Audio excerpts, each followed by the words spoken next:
Welcome back in another interesting video. In the previous video, we learned many important patterns and many of you told me that those patterns really helped you improve your spoken English. Today, we're gonna continue this journey. In this video, I'm gonna teach you some more advanced level pattern, powerful English patterns that native speakers use in real conversations. These patterns will help you express ideas like opinions, explanations, situations, reactions, storytelling in English. So if you want to speak more natural and confident, watch this video carefully and practice with me. Take out your notebooks, listen carefully, repeat the sentences with me and try to make your own examples also. Remember, when you learn one pattern, you can create dozens of sentences.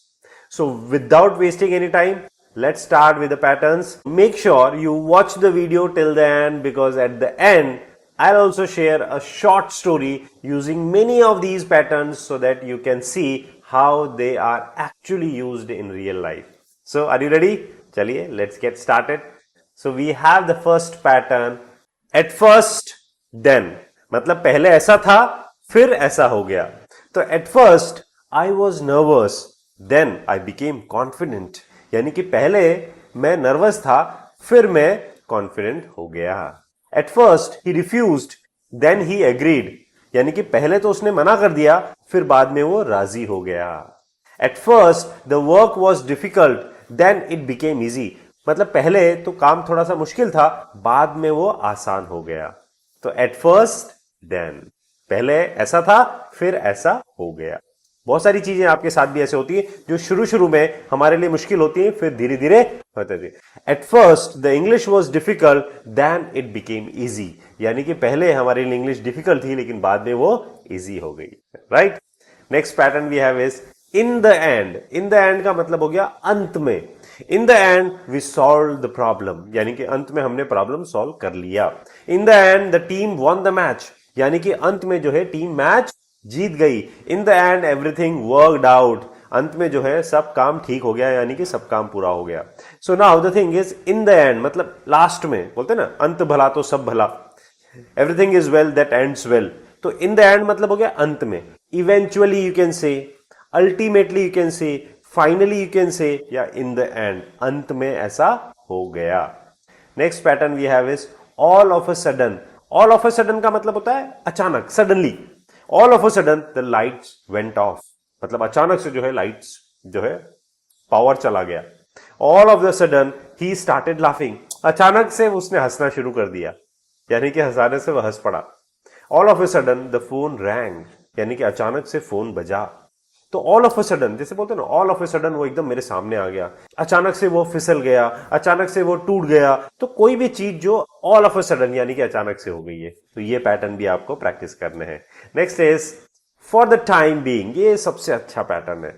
For the time being, फिलहाल. For the time being stay here. फिलहाल आप यहां रुकिए भाई. For the time being stop worrying. फिलहाल आप चिंता करना बंद कीजिए भाई. For the time being, stop worrying. For the time being, focus on your studies. यानी कि फिलहाल के लिए आप सिर्फ अपनी पढ़ाई पर फोकस कीजिए. तो for the time being यानी कि फिलहाल. है ना इंटरेस्टिंग, मजेदार. For the time being आप क्या क्या करते हो, अपना आंसर्स भी कमेंट में जरूर लिखिएगा my dear friends. Next pattern we have is from time to time. यानी कि समय समय पर. I visit my grandparents from time to time. यानी कि मैं समय समय पर, अक्सर मतलब मैं बार बार जो है ग्रैंड पेरेंट्स से मिलता रहता हूं. We should relax from time to time. यानी कि हमें थोड़ा आराम करना चाहिए समय समय पर. He checks his progress from time to time. यानी कि वो अपनी जो प्रोग्रेस है, अपनी ग्रोथ है, वो चेक करता रहता है समय समय पर. We need motivation from time to time. यानी कि समय समय पर हमें भी मोटिवेशन की जरूरत पड़ती रहती है. तो फ्रॉम टाइम टू टाइम, समय समय पर. Sooner or letter. Sooner or letter का मतलब होता है देर सवेरे. Sooner or letter you will succeed. मतलब देर सवेरे आप भी सक्सेस हो जाएंगे. Sooner or later he will understand the truth. यानी कि देर सवेरे उसको सच्चाई समझ में आ जाएगी भाई. Sooner or later the problem will be solve. यानी कि देर सवेरे जो है प्रॉब्लम सॉल्व हो जाएगी। देर सवेर मतलब होता है अभी नहीं तो बाद में कभी भी। तो देर सवेर जो है आपका ये काम हो जाएगा, देर सवेर वो मान जाएगा, देर सवेर आप भी सक्सेसफुल हो जाओगे। तो कोई भी काम जो देर सवेर हो जाएगा, यानी कि आज नहीं तो कल हो जाएगा, तो सूनर और लेटर हम बोलते हैं उसको। Next we have is little by little. Little by little का मतलब होता है धीरे धीरे। Little by little he improved his English. धीरे धीरे उसने अपनी इंग्लिश को इंप्रूव कर लिया। Little by little the situation became better, यानी कि धीरे धीरे जो है सिचुएशन बेहतर हो गई। Little by little she gained confidence.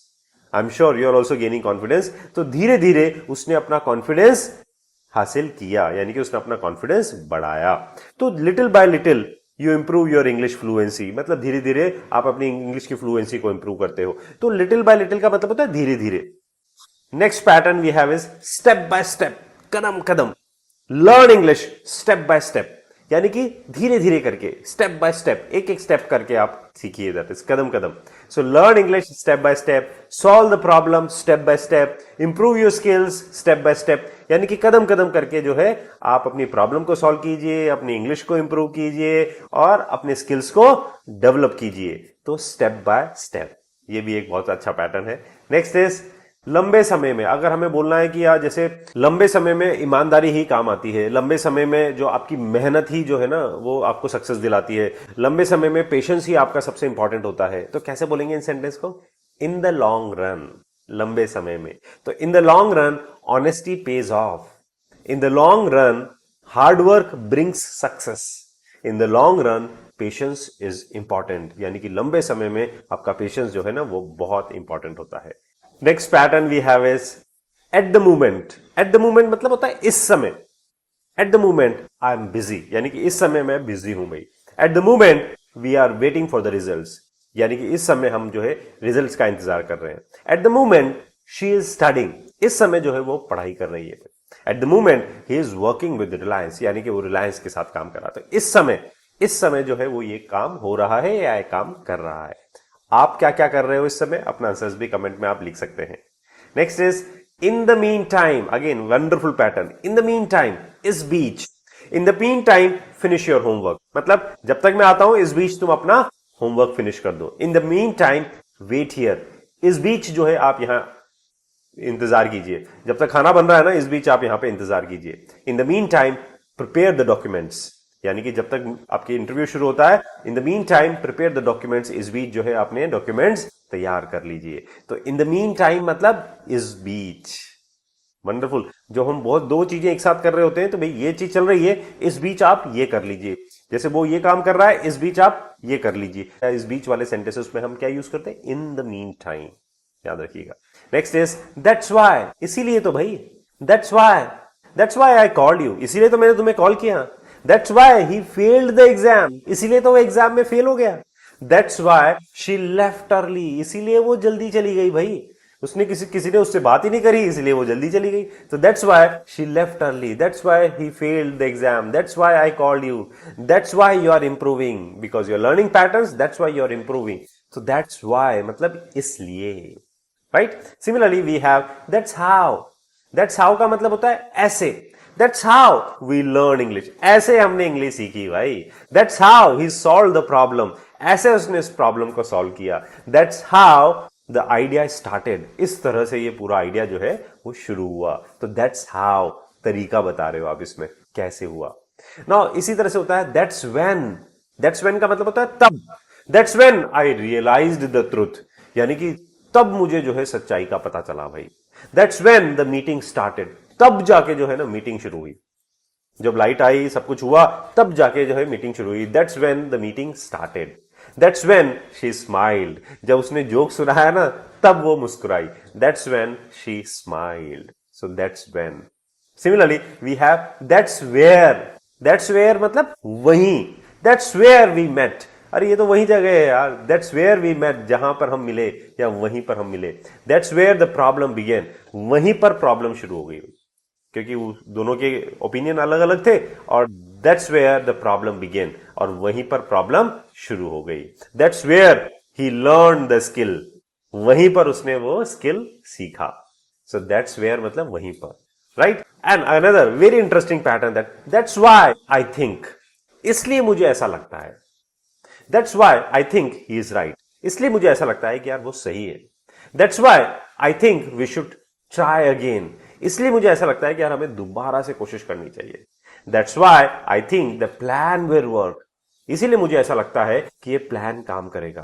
अपन बहुत सी बार बोलते हैं ना कि यार इसीलिए मुझे ऐसा लगता है, क्योंकि ये आपके पास लॉजिक है, कोई रीजन है, तो आप बोलते हैं यार इसीलिए मुझे ऐसा लगता है कि देखना वो मान जाएगा, इसीलिए मुझे ऐसा लगता है कि हमारा काम हो जाएगा, इसलिए मुझे ऐसा लगता है कि तुम सक्सेसफुल हो जाओगे, तो इसीलिए मुझे ऐसा लगता है, that's why I think, right? एक और मजेदार पैटर्न आपको बताते हैं, देखिए, दैट्स एग्जैक्टली व्हाट, बिल्कुल वही, that's exactly what I wanted, अरे ये तो बिल्कुल वही है जो मुझे चाहिए था, that exactly what he said, बिल्कुल वही उसने कहा, ये that exactly what we needed, यानी कि यही तो, मतलब ये बिल्कुल वही हमें इसकी जरूरत थी, तो दैट्स एग्जैक्टली यानी कि बिल्कुल वही।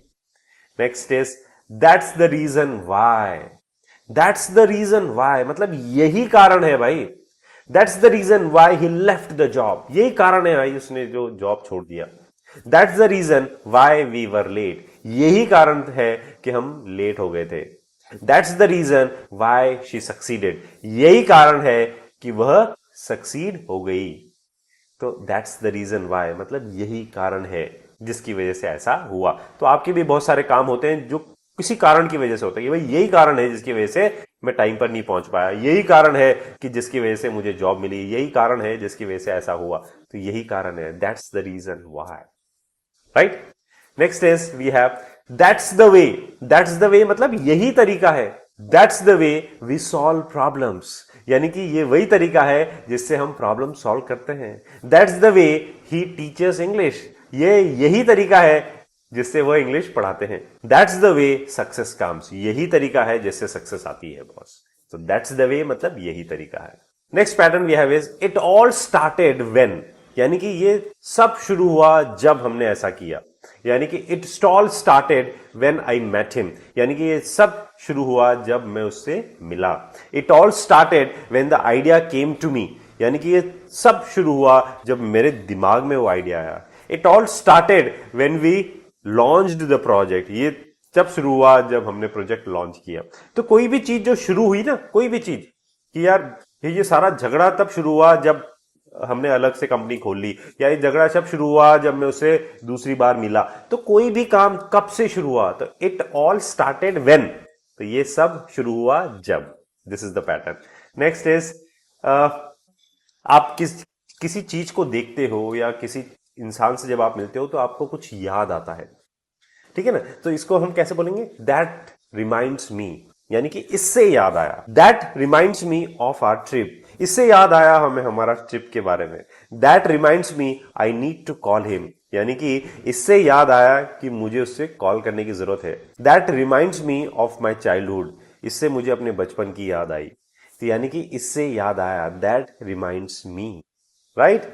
And then last pattern we have for today is believe it or not, मानो या ना मानो, believe it or not he won the competition, आप मानो या ना मानो वो कॉम्पिटिशन जीत गया, believe it or not I finish the work in one day, आप मानो या ना मानो मैंने एक दिन में काम पूरा कर लिया, believe it or not she learn English in just 2 months, मानो या ना मानो वो 2 महीनों में इंग्लिश सीख गई, तो मानो या ना मानो, believe it or not. Okay, now it's time for a short story using these patterns.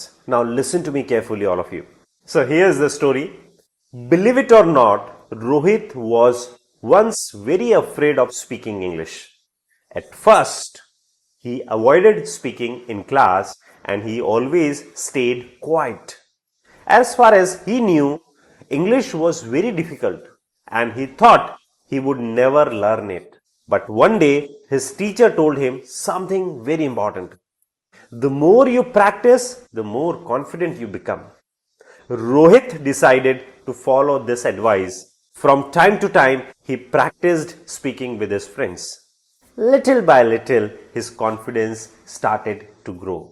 Even though he made many mistakes, he never stopped trying. No matter how difficult it felt, he continued practicing. Step by step, he improved his vocabulary, and pronunciation as well.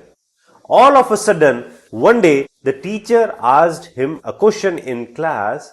Rohit answered confidently, and everyone was surprised. That's when he realized that practice really works. In the end, Rohit became one of the best English speakers in the class. And that's why he always tells others, don't be afraid of making mistakes. Sooner or later, your hard work will pay off. Now, try to find the patterns used in this story. Can you make your own sentences using these patterns? I'm sure you can make these sentences. And if you want more such patterns, write in the comments. So my dear friends, keep learning, keep practicing and keep shining, and don't forget to subscribe English Lingua.